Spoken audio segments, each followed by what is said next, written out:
the particular producer of the goods or services.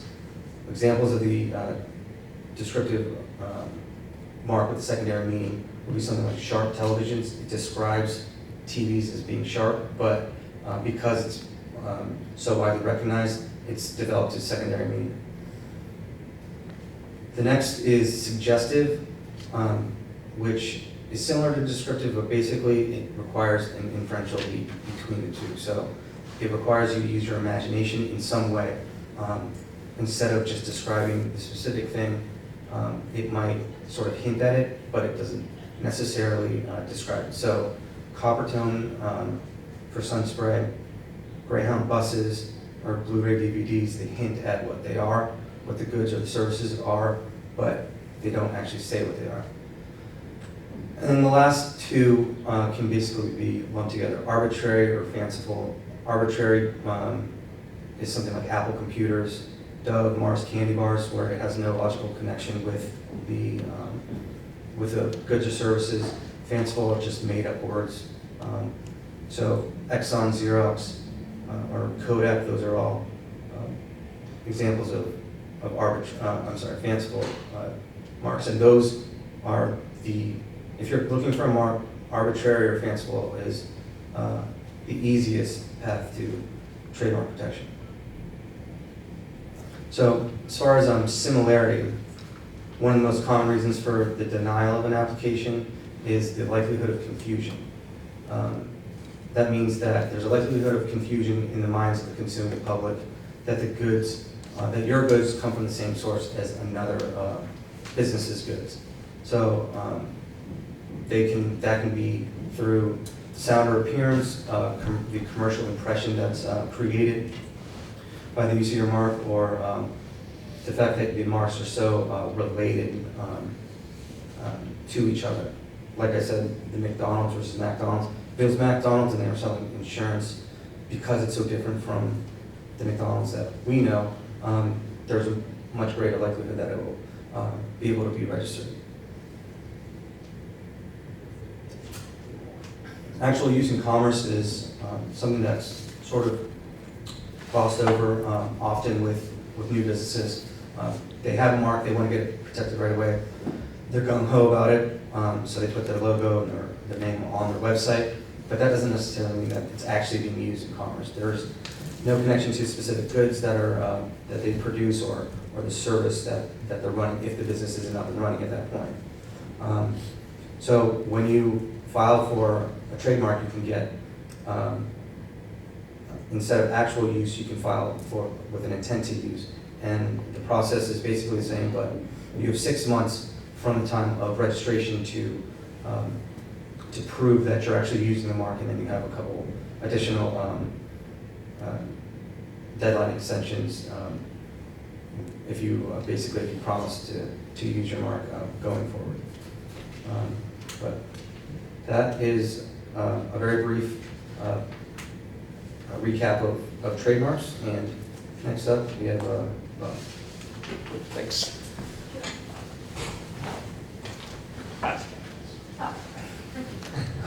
I'm Bob McKenzie. I own and operate HR for Business. I do a lot of work with businesses of differing size most of my clients actually are out on the West Coast. But a lot of the work that we focus on, people always want to know, what are the numbers I have to worry about? What are the numbers I have to worry about? Do I have to worry about ACA, ADA, etc.? So does anyone know what ACA is? Affordable Care Act, right? ADA. You're gonna have to know this stuff. You're going into business. ADA, what's ADA? Americans with Disabilities Act. FLSA, Fair Labor Standards Act. Yeah. We just in Massachusetts just passed a law around sick pay, and we all heard of the Civil Rights Act of 1964. Yeah. Okay. Sexual harassment is a kind of a subset of that. It's a form of gender discrimination. So people need to know what numbers of employees have to be, how many employees do I have to worry about these laws? We'll talk about that very briefly. Talk about federal, state, and local law differences. And also, what if you had an MCAD or EEOC claim? Has anyone heard of MCAD? Massachusetts is the Commission Against Discrimination. Exactly, and the EEOC is the federal the Equal Employment Opportunity Commission. You don't want to have to deal with either of them unless you're an attorney. And then we'll talk about training. So, compliance. Affordable Care Act, it's not until you have 50 employees that you have to worry about that. However, the Americans with Disabilities Act is 15 employees. So, small company, a few employees, not much to worry about, but as you start to grow, you start to see things you need to be aware of. Fair Labor Standards Act, you have to do either $500,000 in sales or engage in interstate commerce. Anyone know what interstate commerce example might be? Between state lines. Yeah, anything between state lines. So, a piece of mail, you mail something from here to Salem, New Hampshire, guess what? You engage in interstate commerce. So understand, Fair Labor Standards Act, almost everyone has to understand how to properly classify their employees, whether they're eligible for overtime or not. Family Medical Leave Act is another one that not until you're 50 employees. But maternity and paternity leave in Massachusetts, 6 employees. Massachusetts sick pay, it's actually all employers have to offer a sick leave now, unpaid for under 11 employees, paid for 11 or more. The Civil Rights Act, all companies, all Americans have to be aware of and comply with the Civil Rights Act. And then sexual harassment, in terms of having a policy and making sure that your employee base is aware of it, 6 employees. And in Massachusetts, gender identity is also protected. It's not protected under federal law. Okay? If federal, state, and local laws differ, what do? Which law would you go towards? Which law would you have to comply with in the event that, let's just say that federal law offered more protection than state law? You own a business, you have to think of these things. So what would you do? Which law would you comply with? State law. State law. Why state law?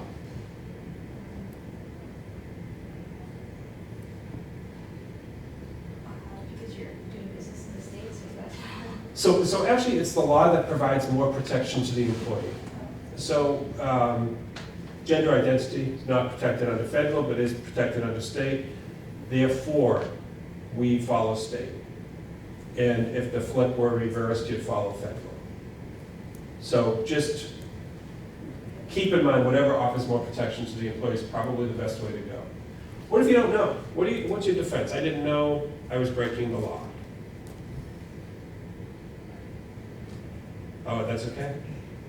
No. I don't think You're not off the hook. You're not off the hook. And the bigger you get, as your company grows, the more important it is to be really cognizant of what's going on out there. What's the sick pay? If you didn't know about the sick pay law, I don't know how you wouldn't if you're in business right now. But if you didn't know and someone filed a claim against you, you're going to pay. So always be aware of what's going on, how the landscape is changing. In the event that you ever had an MCAD or an EEOC claim, what would you do? So what happens if someone files a complaint? You go through this process. This process is going to be very, very expensive. It may end up going into mediation. And the impact to a small business, to any business, can really be devastating. So the key to avoiding MCAD and EEOC is acting. When you recognize something that could be a problem, as the owner of a small business, you need to intervene, act, stop it, separate, whatever's going on, you need to make sure the problem goes away. If you ignore it, or if you walk around with blinders on and you pretend you didn't really see it, and it gets to the Mass Commission Against Discrimination, and they take it as a case, they're not going to care that you're a small business. They're going to offer protection to the employee who has suffered whatever the harm is.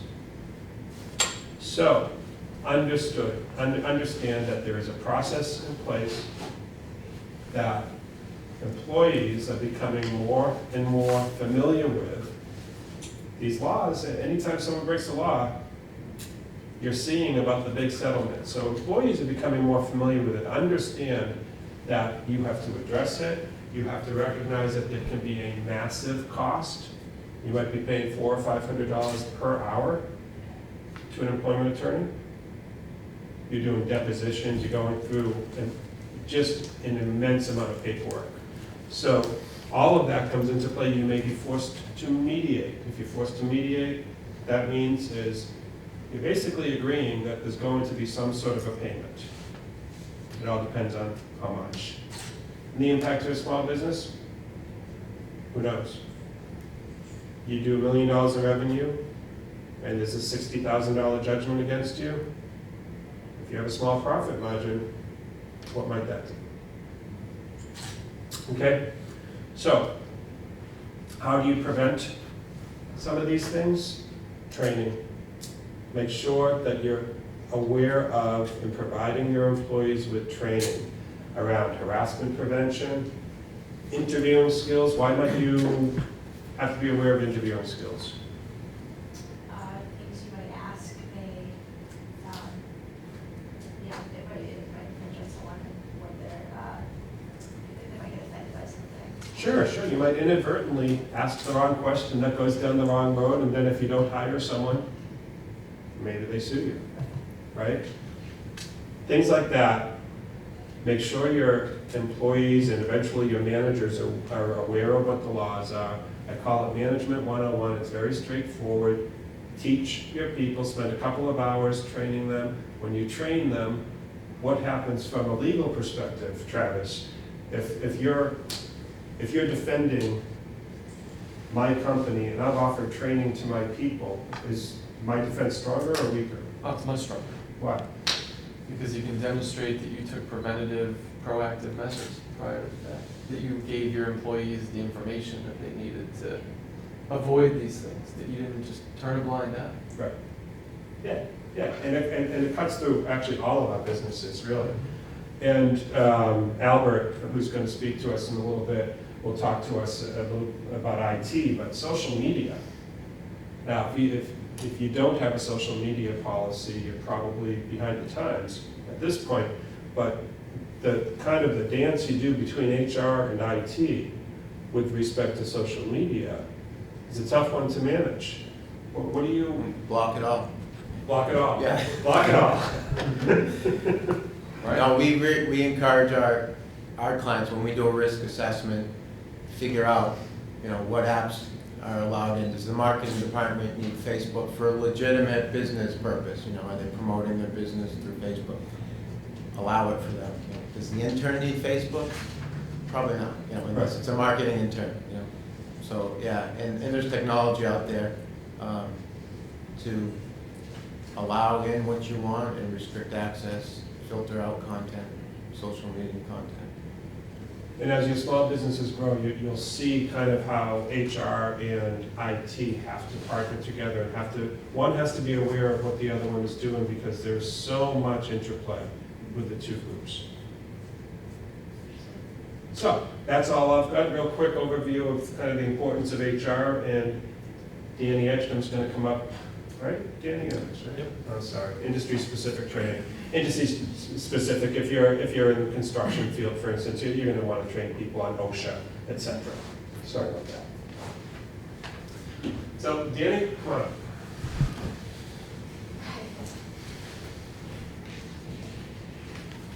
Okay, next we have Danny here from Kenny Bunk Savings. Just a little on Kenny Bunk's savings insurance. just a little blurb, it can help protect your assets and manage risk, whatever your line of work is. With their wide range of business insurance products, they can be selective and specific, creating a plan that is exactly right for you. So Danny, thank you for being here today.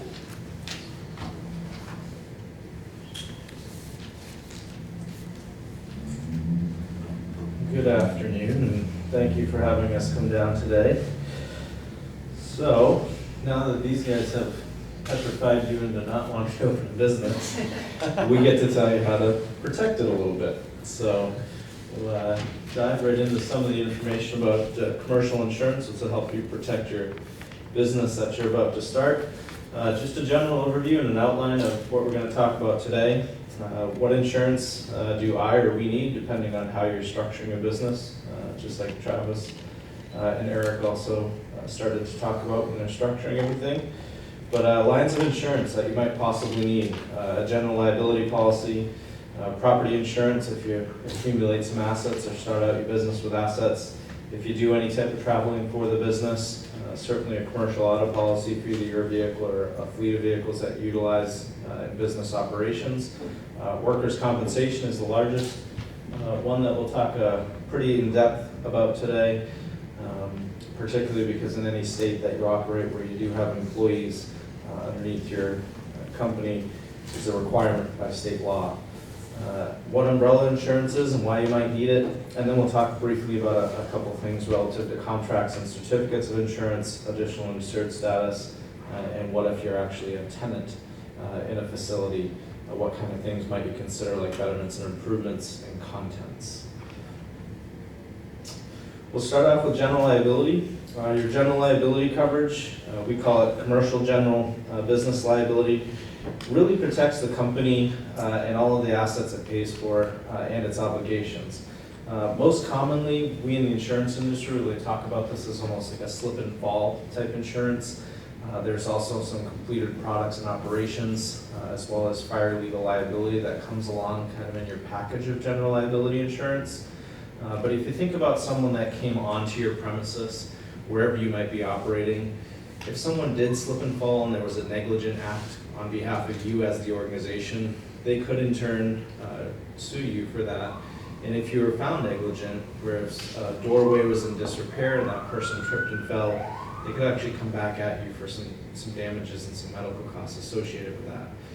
Interesting thing about general liability, it travels with you wherever you go. Does anyone ski or do any activities outside of their house?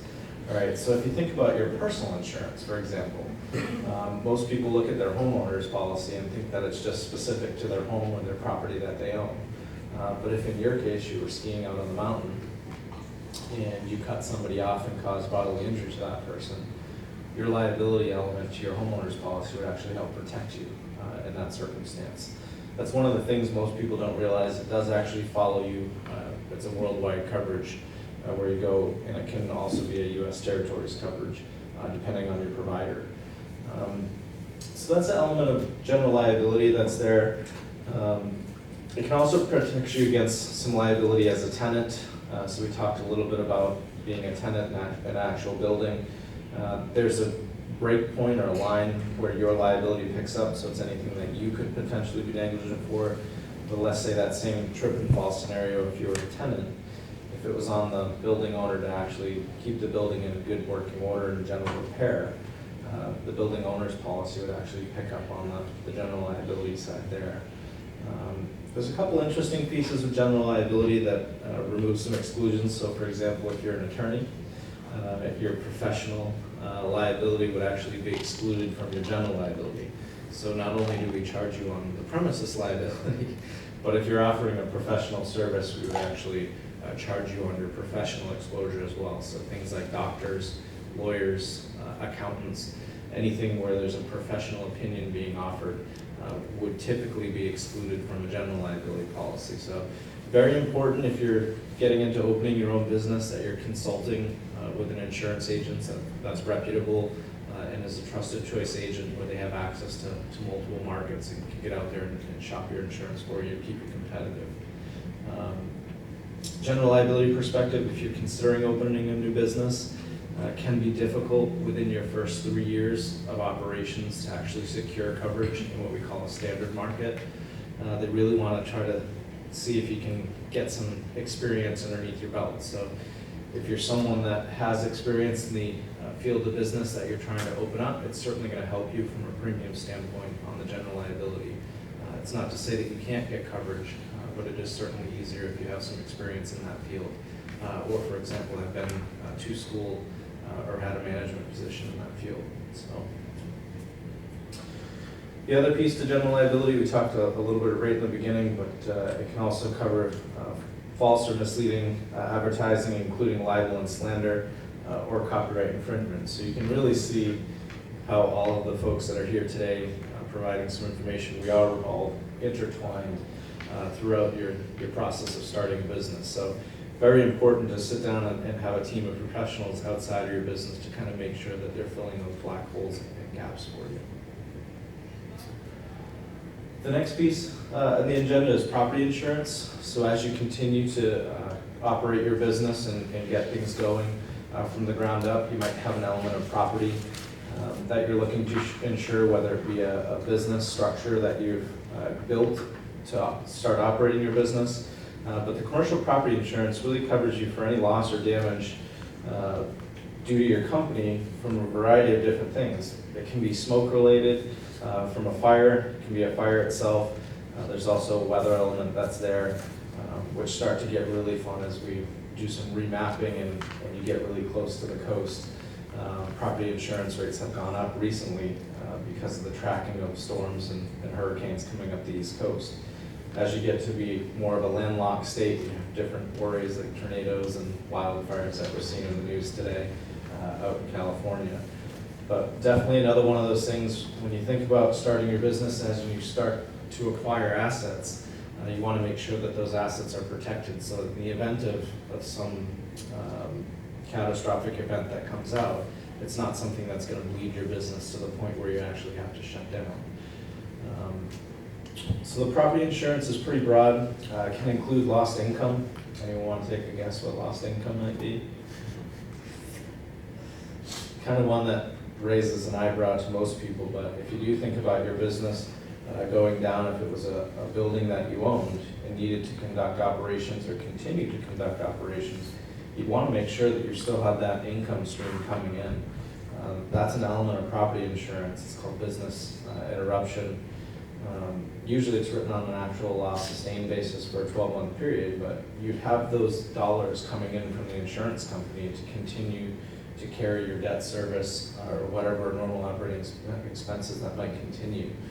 If you could think about a fire that shuts you down, and then it might take you 8 or 10 months to continue to build your property back up, that business income piece would actually allow you to continue to get that revenue stream of the profit margin from your business to continue to pay your expenses. So it's kind of some neat little intricacies behind property insurance that can help you. We talked about it covering buildings, but also from a content standpoint, any computers, company papers and money. If you're a retail store that you had on premises, there's actually coverage for that as well. Again, definitely something you might want to talk to an insurance expert on. We can certainly walk you through what you currently have and kind of take a picture in time for you to make sure that for that year, your assets are protected. Policies are always written on an annual basis, so it's certainly something you should have an ongoing conversation with your agent about to help you protect what you have accumulated from an asset standpoint. Different types of property insurance.